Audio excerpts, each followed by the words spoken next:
Hi, everyone, and welcome back to the Texas Business Court Insider. I'm Rafe Schaefer. And I'm Rachel Roosth. Today, we're discussing two recent business court decisions involving the internal affairs of religious organizations. On the surface, the cases look similar. Both involve fights over governance issues, and both require the court to consider the church autonomy doctrine. But the court reached very different outcomes. Rafe, before we dive into these two cases, can you explain the church autonomy doctrine to our viewers? Sure. The church autonomy doctrine, which is also known as the ecclesiastical abstention doctrine, comes from the First Amendment of the U.S. Constitution. Think of it like the separation of church and state. How does it work? It prevents courts from weighing in on theological controversies or interfering in matters of internal church governance, or adjudicating questions implicating the sincerity of religious belief. But there are some limitations here, right? There are, and that's where the business court comes in. Many churches or temples in Texas are formal legal entities, operated as one of the various corporate forms allowed under the Texas Business Organizations Code. So when you have a church that's also an LLC, the church must still follow the requirements of the Business Organizations Code. And that leads to a doctrine called the neutral principles of law. And when a dispute about the governance of a religious institution can be determined based on neutral principles of law, like straightforward application of a statute under the Business Organizations Code, the church autonomy doctrine doesn't prevent a court from deciding that dispute. So, Rachel, with our First Amendment primer out of the way, let's pivot to how we're seeing this doctrine play out in the Texas Business Court. Will you start us on the first of these opinions that the court has issued? Sure. The first church autonomy opinion issued by the Texas Business Court was in the case of Shirdi Sai Baba Temple of Austin v. Lamb. The dispute arose in the wake of a fraudulent donation matching scheme that resulted in the resignation of the temple's board and the election of a new board in 2024. That 2024 board adopted new bylaws in 2025, and those new bylaws attempted to transform the organization from a board-managed nonprofit corporation into a member-managed nonprofit corporation, where the members could elect and delegate authority to the board. Now, interestingly, there does not appear to be any dispute in this lawsuit about the goal of changing the governance structure in that way. So if everyone wanted to change the governance structure, how did the temple end up in the business court? Well, there was a vote coming up for a new slate of directors, and there was disagreement about who was eligible. That is not the issue the business court was asked to decide directly, but it is something that generated conflict within the temple and led to the 2024 board hiring an attorney to advise the temple on the new board election process. The attorney then realized that the new 2025 bylaws conflicted with the 2007 certificate of formation. That certificate of formation provided that the temple would have no members. So the attorney advised delaying the vote for the new board until the temple had sufficient time to fix its governing documents. And that's when the dispute at issue arose. There was division within the 2024 board over whether to delay the vote as recommended, and one side pushed forward with the vote anyway. So the temple ended up with one board elected in 2024 under the old bylaws, and one board elected in 2025 under the new bylaws, and there was a dispute as to which board was rightfully in control of the temple.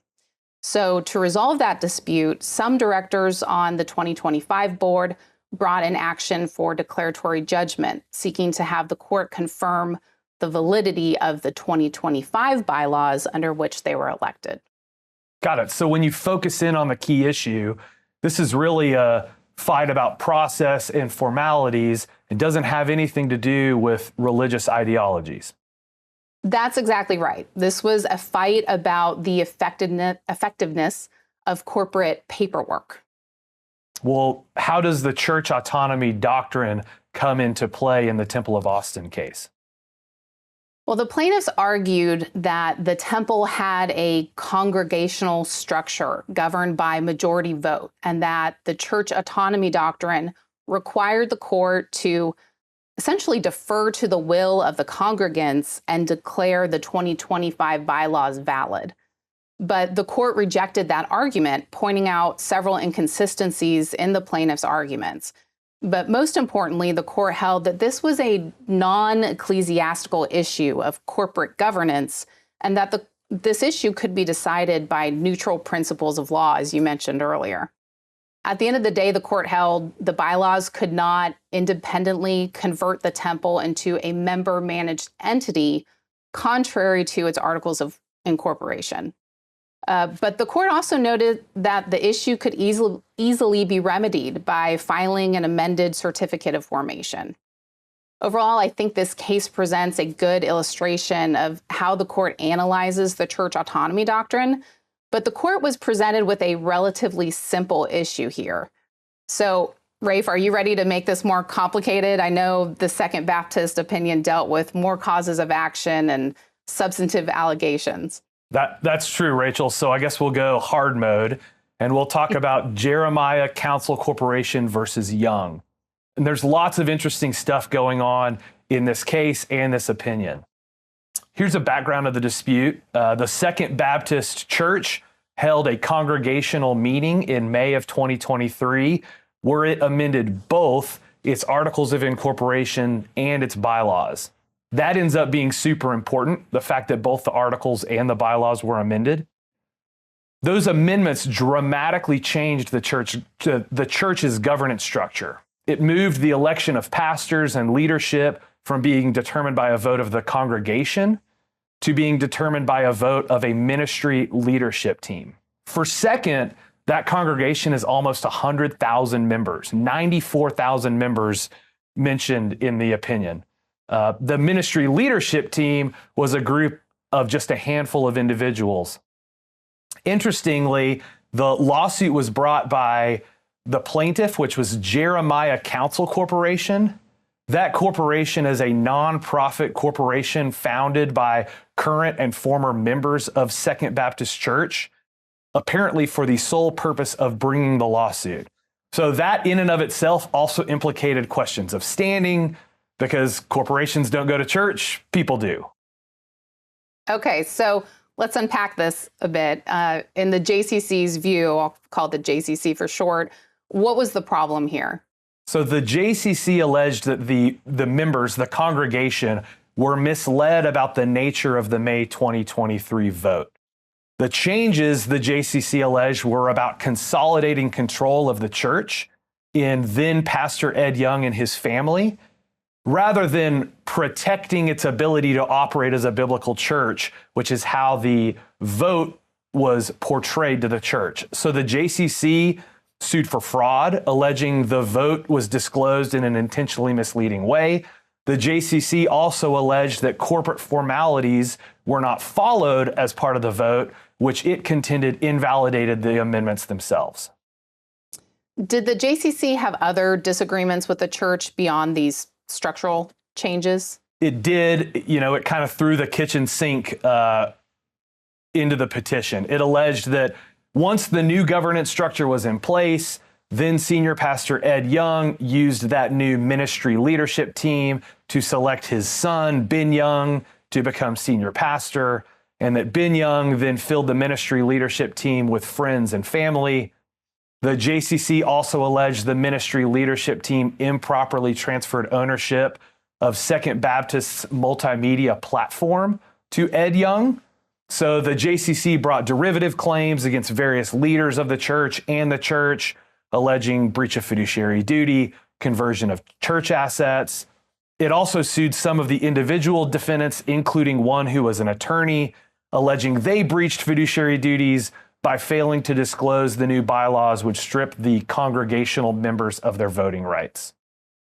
Got it. Now, I know the parties filed cross motions for summary judgment that covered a lot of ground, but let's focus in on the church autonomy doctrine.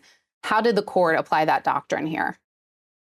So it's a really interesting opinion, and just a plug for the business court. I would say everyone should go read that opinion and see how our sophisticated court is cutting through the Gordian knot of a thorny church dispute like this. As you might guess from your discussion of the ecclesiastical abstention doctrine, the court began its analysis by focusing on what it could adjudicate and then what the effects of the rulings it could make would be. Then the court got to the theological issues it could not decide and dismissed those. What were the neutral legal issues that the court could decide? So just like in the Temple of Austin case, the court held it could decide whether the church properly followed the Business Organizations Code when it amended its governing documents. That, again, is a secular question, a pure question of law, and dictated straight forward by the statute and the documents themselves. So the court applied the statute to the church and the church's vote and determined the church followed proper procedures as to the bylaws, but not to the articles of incorporation. The church had announced the vote at services to its members, but hadn't made the formal posting of the vote. So the bylaw amendment was proper. The article of incorporation amendment was not proper. As I mentioned, the fact that they amended both became super important because the redundancy of the amendments meant that the change in the ability of the congregation to vote was still effective through the bylaw amendments. The court then determined that the church autonomy doctrine didn't prevent the JCC from obtaining an accounting of the church's assets. The Business Organization Code gives members those rights, so the church says that right is a secular issue as well. The court also did a quick standing analysis of the JCC for those two claims, the declaratory judgment claim and the accounting claim. It held that because there was no specific question implicated by the declaration sought or the accounting claim, the JCC had organizational standing to pursue those claims. But any claims for damages or other relief it found were outside the ambit of the JCC's organizational standing. So what were the issues that the court could not decide based on the church autonomy doctrine? So after finding that the bylaws were properly amended, it found that the change in leadership therefore complied with the required corporate formalities. The court then determined it couldn't decide any of the other derivative claims. Doing so would require intrusion into the church's core governance functions, whether notice for the vote was misleading, whether the church leaders genuinely believed their actions were in the church's best interests, whether the ministry leadership team was formed based on Ben Young's friends and family.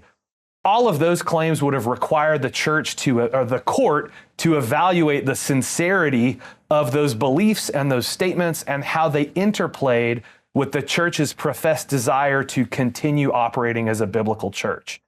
So the court said it couldn't reach those issues. It also said it couldn't determine whether transferring the church's multimedia platform to Ed Young, the outgoing pastor, was a proper honorarium for his services or a waste of corporate assets. And it dismissed all of those claims.